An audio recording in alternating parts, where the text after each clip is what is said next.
Como cada semana regresa hoy el habitual recorrido por el acontecer noticioso deportivo en la mayor de las Antillas a través del podcast Sprint 100, que llega a los amigos oyentes a través de los canales oficiales de la emisora cubana de la hora y las noticias Radio Reloj. Comenzamos. Nos acercamos hoy al juego ciencia, pues los ajedrecistas cubanos Jorge Roberto Elías y Yerisbel Miranda buscan cupo para la Copa del Mundo en el torneo subzonal de la ciudad de Medellín, en Colombia. A pesar de un inicio complicado, han sumado victorias que los acercan a los puestos de clasificación y deberán mantener el ritmo en las siguientes rondas. La clavadista cubana Anisley García logró clasificar a la superfinal de la Copa del Mundo en China tras alcanzar el 9º puesto en el ranking del trampolín desde 3 metros.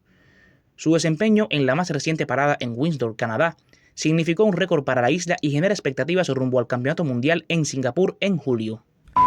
En la Liga Superior de Baloncesto Femenino, el equipo de Orientales cerró invicto la fase inicial tras imponerse sobre Occidentales. La remontada en su último encuentro reafirmó su dominio en el torneo, mientras que Centro Occidentales logró un importante triunfo para salir del sótano de la clasificación. Y pasamos ahora al pasatiempo nacional, pues los lanzadores cubanos Raidel Martínez y Liván Moinelo siguen destacándose en la Liga Profesional de Béisbol en Japón. Martínez sumó su 5º rescate de la temporada con una entrada perfecta, mientras que Moinelo brilló con 12 ponches en 7 episodios, aunque sin decisión en la derrota de su equipo.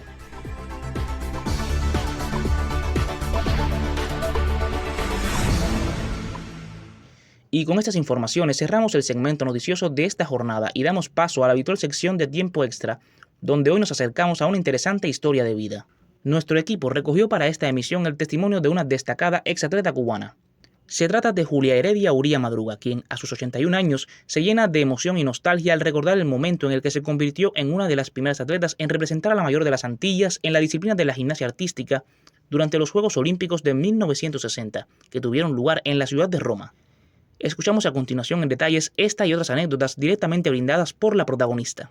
Yo nací en el Central Urbano Norte, en San Germán, de provincia de Holguín. Yo vine a La Habana a estudiar cuando aquello era la etapa del capitalismo, y entonces tenía cuando aquello de 14 años más o menos. Yo de niña veía programas de televisión y veía a Alicia Alonso bailando ballet. Y yo en mi casa pues me ponía a parar en punta de pie, igual que Alicia Alonso, y trataba de imitar. En aquel entonces era una niña de 8 o 9 años y quería hacer lo que ella hacía, lo que yo veía.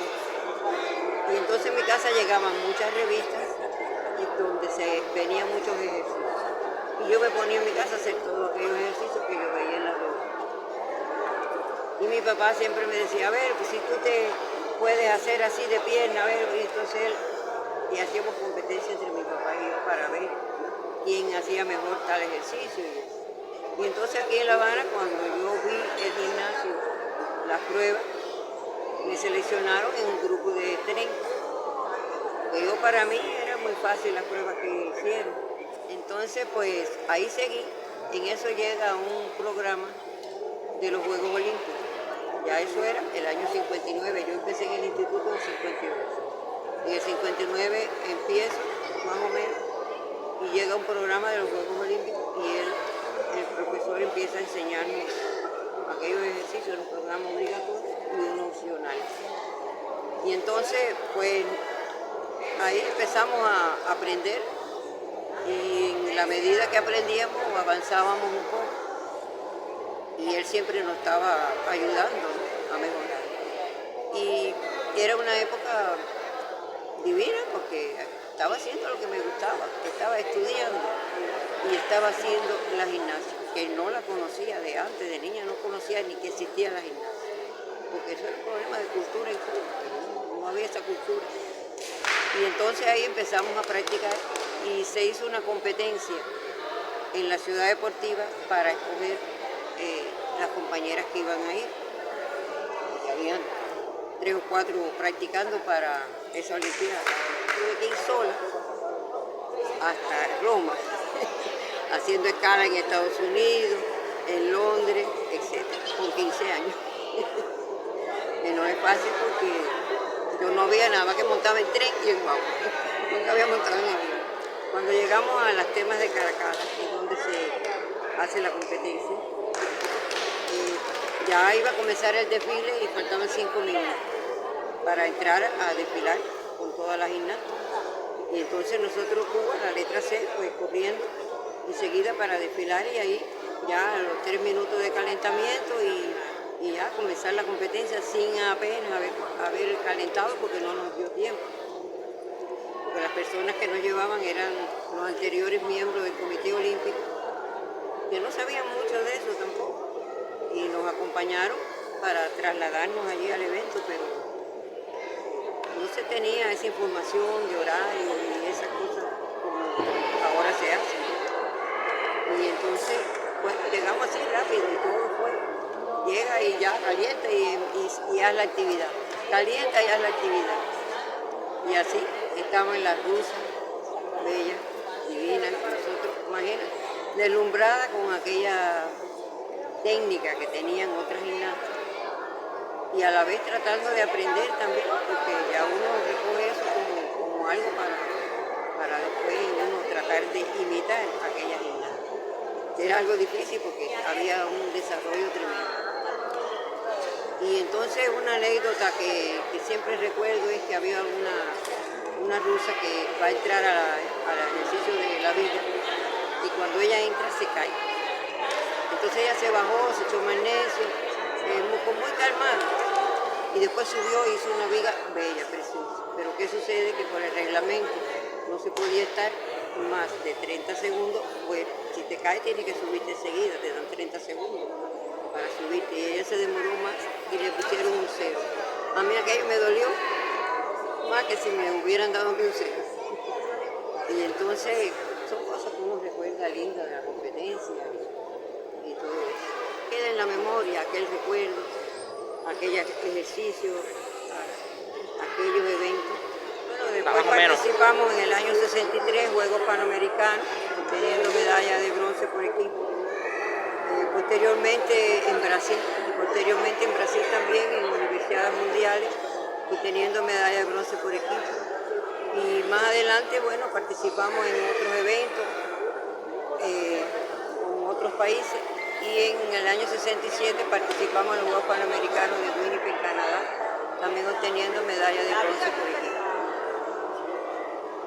Fue una experiencia muy linda, todos estos años de entrenamiento, siempre mucha disciplina, mucho fervor, mucha persistencia, mucha entrega, sobre todo para la ciudad deportiva.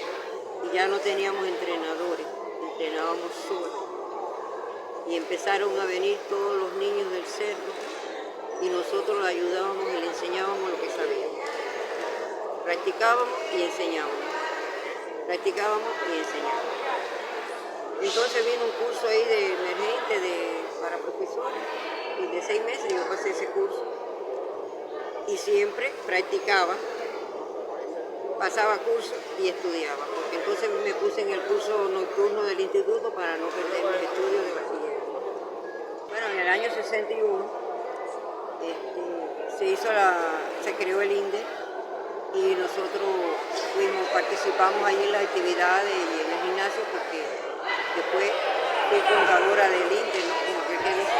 Y posterior a eso, pues pasé un curso y me nombraron auxiliar de profesora, que le enseñábamos a todos los niños de allí del cerro. El deporte hay que quererlo. Hay que entregarse de lleno al deporte, hay que tener disciplina, hay que tener persistencia, no estar conforme con lo que uno logra, siempre querer hacer lo mejor y sobre todo amarlo, porque si no se ama el deporte no se puede lograr un resultado. Yo creo que a esta generación yo le mandaría un mensaje de que quieran al deporte, de que amen el deporte, de que tengan disciplina, de que respeten a los entrenadores, que eso es muy importante, que los entrenadores siempre son los que llevan y saben quiénes tienen las posibilidades y hay que respetarlos, tanto ellos de los alumnos a los profesores y los profesores a los alumnos, porque eso es muy importante, quererse mutuamente entre entrenadores y alumnos y respetarse. Y sobre todo, amar lo que se hace.